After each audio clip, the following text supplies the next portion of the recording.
ജനങ്ങളുടെ കാര്യത്തിന് പ്രാധാന്യം കൊടുക്കുന്നു. ജനങ്ങളെ മാക്സിമം കേൾക്കാൻ കിട്ടുന്ന ഒരു അവസരമാണിത്. പരമാവധി ആളുകളെ കേൾക്കുന്നു, അവരുമായിട്ട് സംവേദിക്കുന്നു, അവരുടെ വിഷയങ്ങൾ മനസ്സിലാക്കുന്നു. അത്തരത്തിലുള്ള കാര്യങ്ങളാണ് ഫോക്കസ് ചെയ്തിരിക്കുന്നത്.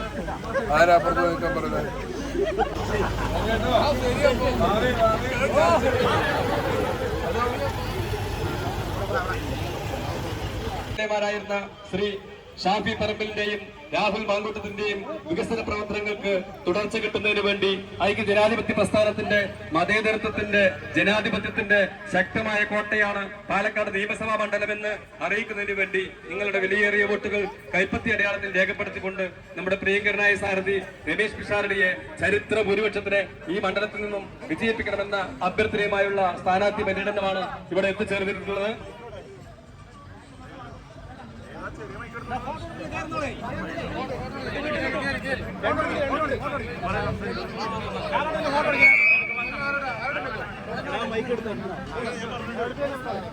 അതെ, ഫോട്ടോ ഞാൻ എടുത്തു.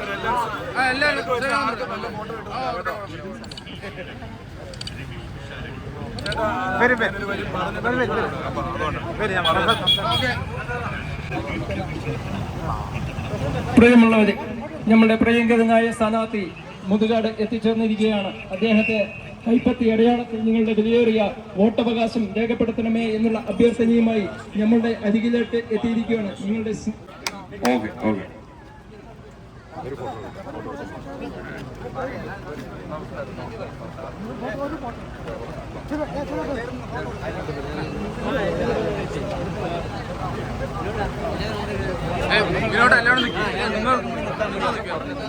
അമ്മി പറയുന്നതിന് വേണ്ടി വിനോദ് ക്ഷേമമാണ്. എൻ്റെ സഹപ്രവർത്തകരെ, സുഹൃത്തുക്കളെ, അമ്മമാരെ, സഹോദരിമാരെ, ഹിന്ദു കുഞ്ഞുങ്ങളെ, നമ്മൾ ഇവിടെ ഒത്തുചേർന്നത് നമ്മുടെ പ്രിയങ്കരനായ സ്ഥാനാർത്ഥി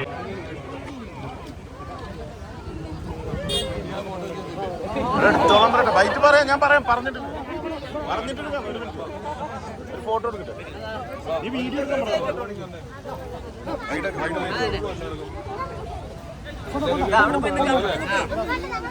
നിങ്ങൾ അവിടെ പോയി നിൽക്കി.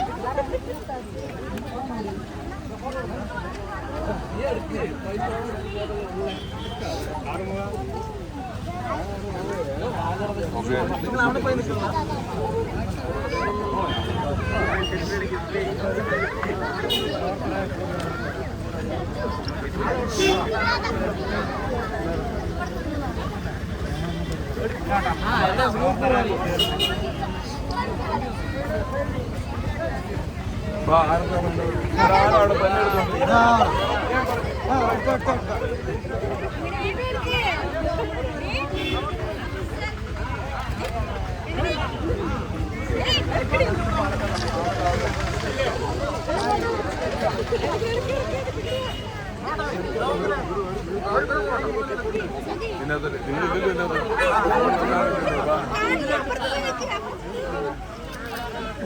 ആരാ അപ്പുറത്ത് നിൽക്കാൻ പറഞ്ഞത്?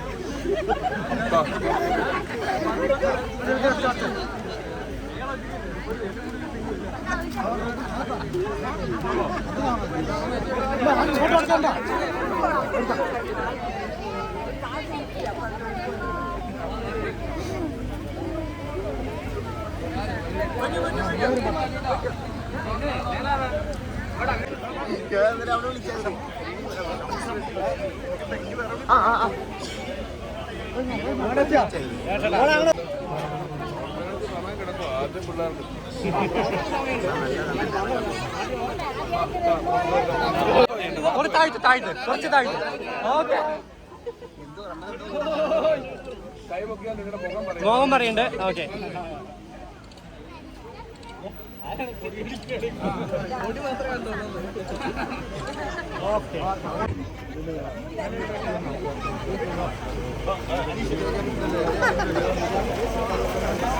പ്രിയമുള്ളവരെ, നൽകിയ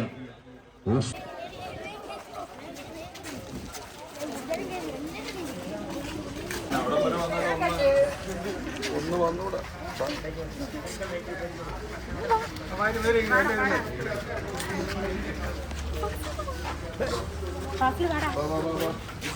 ഇതിനകത്ത് എല്ലാവരും ഇപ്പുറത്ത് കയറിയില്ല, ഇവിടെ തിരിച്ചു.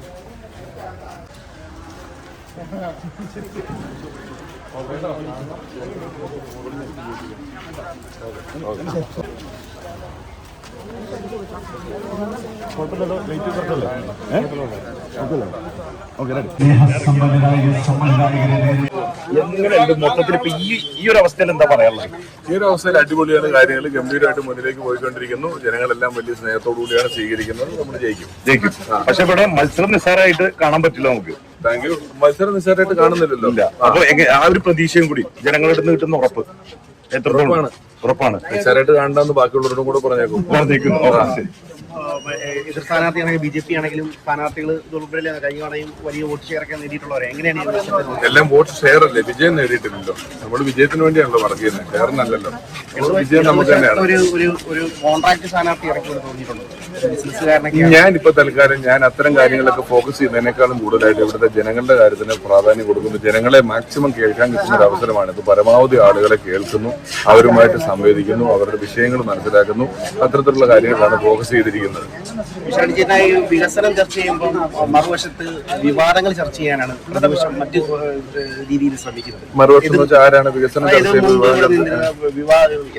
വികസനം നമ്മൾ അവർക്ക് കൊടുക്കേണ്ട നമ്മുടെ കടമയാണ്. അത് നമ്മൾ ജോലി ചെയ്തതിന് ശേഷം അത് അവകാശവാദങ്ങളെ പറയാം. അല്ലെങ്കിൽ ഞാൻ ചോദിക്കട്ടെ, ഈ നമ്മുടെ അവകാശങ്ങൾ തന്ന ശേഷം അതൊരു ഔദാര്യം പോലെ പെരുമാറുക എന്ന് പറയുന്ന ഒരു രീതി ഇതിനു മുമ്പ് ഉണ്ടാകുന്നുണ്ട്. UDF ഗവൺമെന്റും കോൺഗ്രസ് ഗവൺമെന്റും ഇന്ത്യ എന്നൊരു രാജ്യം കെട്ടിപ്പിടുത്ത ഇക്കാലം വരെയും ഈ ജനങ്ങൾക്ക് ഒരു ഔദാര്യം കൊടുത്ത ഭാവം ഉണ്ടായിട്ടില്ല. അപ്പം നമ്മളെപ്പോഴും പരിഗണിക്കേണ്ടത് ആദ്യം ജനങ്ങളെയാണ്, അവരുടെ മാനസിക വികാരങ്ങളെയാണ്, അവരുടെ ആത്മാഭിമാനത്തെയാണ്, അവരുടെ സ്വത്തിനും ജീവനും നമ്മൾ കൊടുക്കുന്ന സംരക്ഷണമാണ്.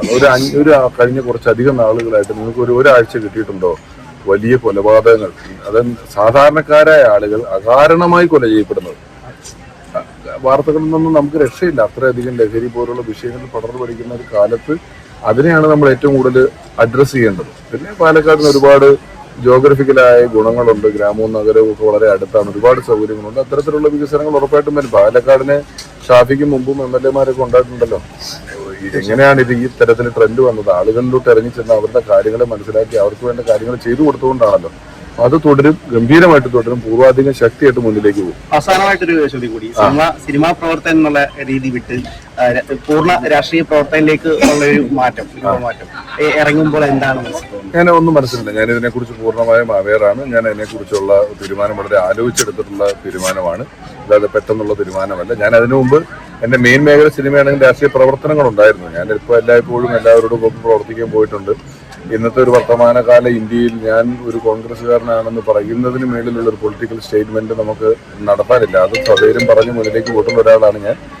ആ സാഹചര്യത്തിൽ ഇങ്ങനൊരു പെട്ടെന്നൊരു അവസരം എന്നോട് പാർട്ടി ആവശ്യപ്പെടുകയും നിൽക്കേണ്ടി വരികയും ചെയ്തപ്പോൾ അങ്ങനെ പൂർണ്ണമായും അവിടെ നിന്നും പിന്മാറിക്കൊണ്ടാണ് ജനങ്ങളുടെ ഇടയിലേക്ക് ഇറങ്ങിയിട്ടുള്ളത്. ആയിക്കോട്ടെ, താങ്ക് യു. നമസ്കാരം.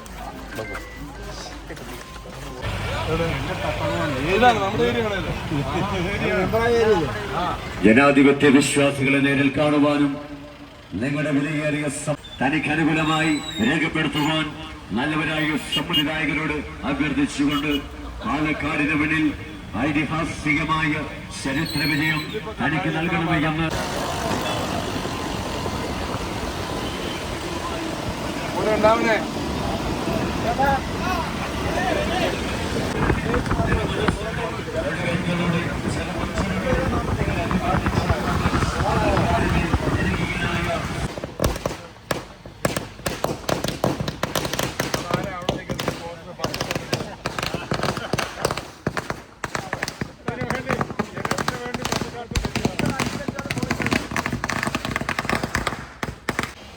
ഫുള്ള് കൂടെ ഉണ്ടാവണം, ബ്ലെസ്സിങ്സ് വേണം.